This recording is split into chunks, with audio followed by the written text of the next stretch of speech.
ต่อจีเรียสูเนี่ยគ្នាเรายืมมาจูบគ្នាជាមួយខ្ញុំមករាទៀតបាទเรายืม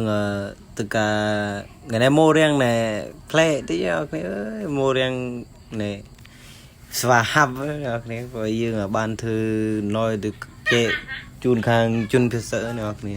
ដល់ពេលយកទៅអញ្ចឹងយកទៅដាក់នឹងត្រាំងបានលើសិមរៀបអ្នកគ្នាដល់ពេលយើងយកទៅអញ្ចឹងយកទៅដល់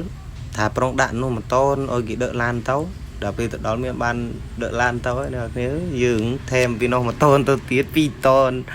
ដាក់លើសុបាយអ្នកគ្នាទៅបីសោក៏សុបាយដែរដើម្បីបងកងទ័ពអ្នកគ្នាដល់ពេលហើយប្រូយើងមិនបងមុខរៀងស្អុយពេលទៅដល់មកឃើញថាស្នេះ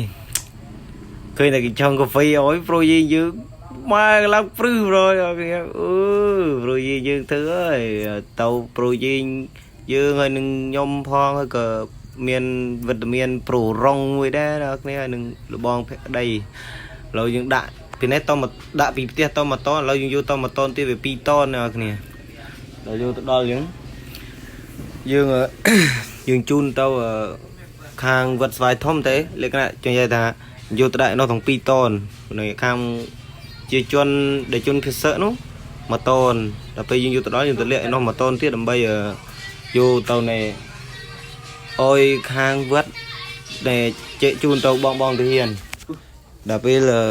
យកជូនខាងបងទាហានឥឡូវយើងដាក់កាហ្វេមួយសិនកុំតិននិយាយច្រើនដាក់កាហ្វេមួយសិនដាក់កាហ្វេម្នាក់មួយរួចក៏មានកន្លងព្រឺប្រយអ្នកគ្នា